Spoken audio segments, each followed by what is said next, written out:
बहुत समय पहले सुदूर गांव में एक औरत और उसकी बेटी रहते थे। दोनों एक दूसरे का एकमात्र सहारा थे। माँ जैसे तैसे घर का गुजारा किया करती थी। ऐसे में गर्मियों के मौसम में जब पेड़ों पर काफल आया करते थे तो वो उन काफलों को तोड़कर बाजार में बेचा करती थी। पहाड़ों पर काफल से रोजगार का साधन हुआ करता था। एक दिन जब वो काफल तोड़कर लाई तो बेटी का मन उन लाल लाल रसीले काफलों की ओर आकर्षित हुआ तो उसने माँ से उन्हें खाने की इच्छा जाहिर की, लेकिन माँ ने उन्हें बेचने का कह उसे काफल नहीं खाने दिए।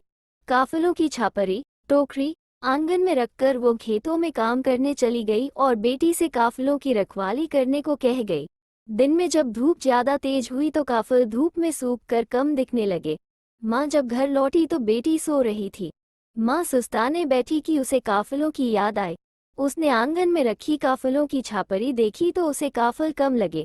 गर्मी में काम करके और भूख से परेशान वो पहले से ही चिड़चिड़ी हो रही थी कि काफल कम होने पर उसे गुस्सा आ गया। उसने बेटी को उठाकर गुस्से से पूछा कि काफल कम कैसे हुए, तूने खा लिए ना? इस पर बेटी बोली, नहीं माँ, मैंने तो चखे भी नहीं। पर माँ ने उसकी एक भी नहीं सुनी। उसका गुस्सा बहुत बढ़ गया और उसने बेटी की पिटाई शुरू कर दी। बेटी रोते रोते कहती रही कि मैंने काफल नहीं चखे, पर माँ ने उसकी एक नहीं सुनी और लगातार उसे मारती रही, जिससे बेटी अधमरी सी हो गई और मारते मारते माँ ने बेटी के सिर पर जोर से मारा कि वो छटककर दूर आंगन में पड़े पत्थर से टकरा गई और उसका सर फूट गया और वहीं उसकी मृत्यु हो गई। धीरे धीरे जब माँ का गुस्सा शांत हुआ तो उसे अपनी गलती का एहसास हुआ। उसने बेटी को गोद में उठाकर उससे माफी मांगनी चाहिए, लेकिन तब तक वह मर चुकी थी।